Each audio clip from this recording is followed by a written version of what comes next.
Ce qu'on entend par la demande, c'est en fait la consommation des ménages, des industries, des personnes qui ont des contrats finalement avec la direction commerce, mais c'est aussi la consommation des énergéticiens avec lesquels on a des contrats, par exemple souscrits avec la direction optimisation amont aval trading. Par offre, ce qu'on entend, c'est essentiellement la production, et vous connaissez tous les différents moyens de production d'EDF. L'électricité ne se stocke pas massivement, et donc le système électrique doit être en permanence à l'équilibre. En France, le gestionnaire de réseau, qui s'appelle RTE, a pour charge cet équilibre et s'appuie sur différents gestionnaires de périmètres d'équilibre, des responsables d'équilibre, et EDF est un de ces responsables d'équilibre. Alors, un des problèmes majeurs pour gérer l'équilibre offre-demande, c'est de faire face aux aléas. Et ces aléas, ils sont nombreux en nature. Ça peut être des arrêts fortuits sur un moyen de production, c'est la variabilité des productions énergie éolienne et photovoltaïque, mais c'est aussi des aléas à moyen terme. Par exemple, le stock neigeux, arriver à le prévoir, savoir quand la fusion va commencer. Et puis un aléa majeur, c'est la consommation, qui est très liée à la température. Par exemple, l'hiver, 1 degré de plus, c'est plus de 2 réacteurs nucléaires en plus pour la consommation. Pour faire face à ces aléas, EDF dispose de nombreux leviers, essentiellement sur la production et un peu sur la consommation. L'enjeu, c'est d'optimiser et de coordonner au mieux ces leviers de manière économique, tout en gardant des marges suffisantes pour faire face aux aléas possibles.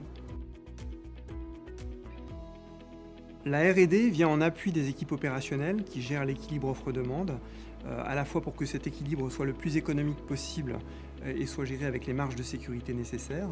Et pour ce faire, elles réalisent des études et développent des outils qui leur servent au quotidien.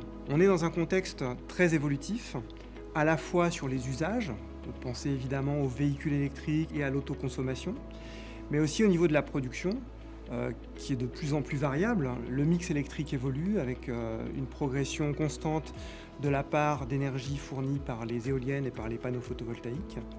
Et je rajouterai un troisième élément qui est l'évolution des règles.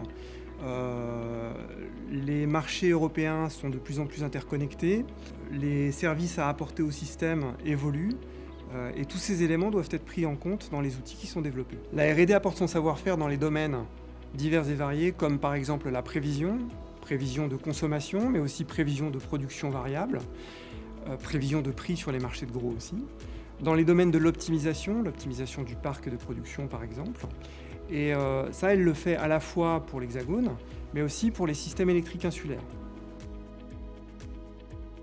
L'évolution du mix énergétique, avec une insertion plus massive d'énergie nouvelle variable, nous conduit à travailler sur des outils d'optimisation temps réel qui gèrent des données beaucoup plus importantes qu'aujourd'hui. Sur les prévisions, par exemple la prévision de consommation, nous travaillons sur des outils qui font appel à l'intelligence artificielle, comme le machine learning, pour prévoir les évolutions de consommation, qu'elles soient lentes, comme l'insertion progressive des véhicules électriques, ou qu'elles fassent appel à des ruptures, comme une période de confinement. Enfin, la R&D travaille sur les enjeux de demain et à réfléchir aux enjeux et au système électrique fiable dans un cadre différent de celui qu'on connaît aujourd'hui. Ces travaux, ils participent du Grand Challenge, qui consiste à développer les usages de l'électricité dans un système complètement décarboné, et ça, c'est tout à fait la raison d'être d'EDF.